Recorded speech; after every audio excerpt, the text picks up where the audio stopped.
अब प्रहरीले सीमा नाकामा चेक जाँच गर्दा के साना बच्चाहरूको डाइपर पनि खोलेर हेर्नुपर्ने स्थिति आएको हो।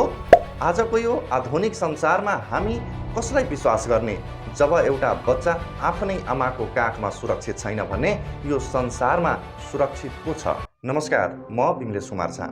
साथीहरू, आज म तपाईहरूलाई एउटा यस्तो घटना सुनाउन गइरहेका छौँ जसले तपाईको मुटु काँप्नेछन् र मानवतामाथि विश्वास डगमगाउनेछ। हामी कस्तो संसारमा बाँचिरहेका छौँ जहाँ एउटा 2 महिनाको निर्दोष बालक जसलाई संसार के हो, राम्रो नराम्रो के हो केही थाहा छैन, त्यो बच्चालाई आफ्नै आमाबुवाले अपराधी एउटा लागु औषध तस्कर बनाइदिए। घटना झापाको भद्रपुरको हो। भारतको गलगलियाबाट एउटा अटो नेपाल आउँदै थियो। प्रहरीले शङ्का लागेर चेक जाँच गर्दा जे देखियो त्यसले प्रहरीको पनि होस उडाइदियो। त्यो 2 महिनाको दुधे बालकले लगाइएको डाइपरभित्र प्लास्टिकमा बेरेर राखिएको लागु औषध ब्राउन सुगर बरामद भयो। 2 महिनाको बच्चा जसको ओठमा आमाको दुधको गन्ध अझै हटेको छैन, उसको डाइपरमा विष लुकाएर तस्करी गर्दै थियो। म सोध्न चाहन्छु, भला यो शिशुको के दोष थियो? अपराधको यो कस्तो भयङ्कर र घिनलाग्दो रूप हो। घटनाको भित्री पाटोलाई हेरौँ। बिहिबार साँझ भद्रपुर 5 को बस पार्क क्षेत्रमा मे 1 5011 नम्बरको अटोलाई प्रहरीले रोक्छ। अटो चलाउने व्यक्ति मोहित आलम, जो भारतको किसानगञ्जका हुन् तर हाल बिर्ता मोड बस्छन्। अटोमा उनकी 32 वर्षीय श्रीमती जेनेतुन खातुन र काखमा 2 महिनाको छोरी सोहेल, साथमा अर्का एक यात्री मोहम्मद तरजुल पनि थिए। प्रहरीले सोच्यो, यी त आमा बुवा र बच्चा हुन्, परिवार हो, यिनीहरूमाथि के शङ्का गर्नु। तर तस्करहरूले यही पारिवारिक भावना र सहानुभूतिलाई आफ्नो हतियार बनाएका थिए। उनीहरूलाई थाहा थियो कि बच्चा बोकेकी आमालाई कसैले शङ्का गर्दैन। उनीहरूले बच्चाको डाइपरभित्र झन्डै 10 ग्राम ब्राउन सुगर लुकाएका थिए। प्लास्टिक सहित 9 ग्राम 85 मिलिग्राम खैरो हिरोइन। प्रहरीको कडा निगरानी र सक्रियताले यो सञ्जाल त ध्वस्त भयो। चारैजना पक्राउ परे। तर यो घटनाले कानुनको पानामा मात्र होइन, मानव सभ्यताको इतिहासमा एउटा कालो धब्बा लगाइदिएको छ। अब यसको अलिकति गम्भीर विश्लेषण गरौँ। यो घटना केवल लागु औषध तस्करीको केस मात्र होइन, यो हाम्रो समाजमा पैसाको अन्धोपन र नैतिक पतनको प्रकाष्ठा हो।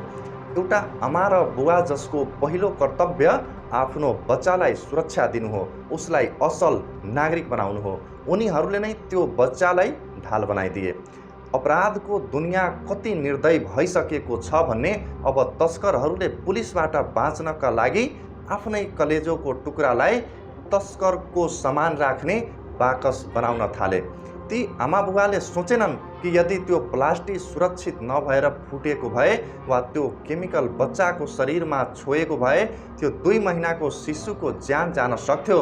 पैसा कमाउने, ड्रग्स ओसार्ने यति ठुलो धुनी कि आफ्नै बच्चाको जीवन र भविष्यलाई दाउमा लगाइदिए।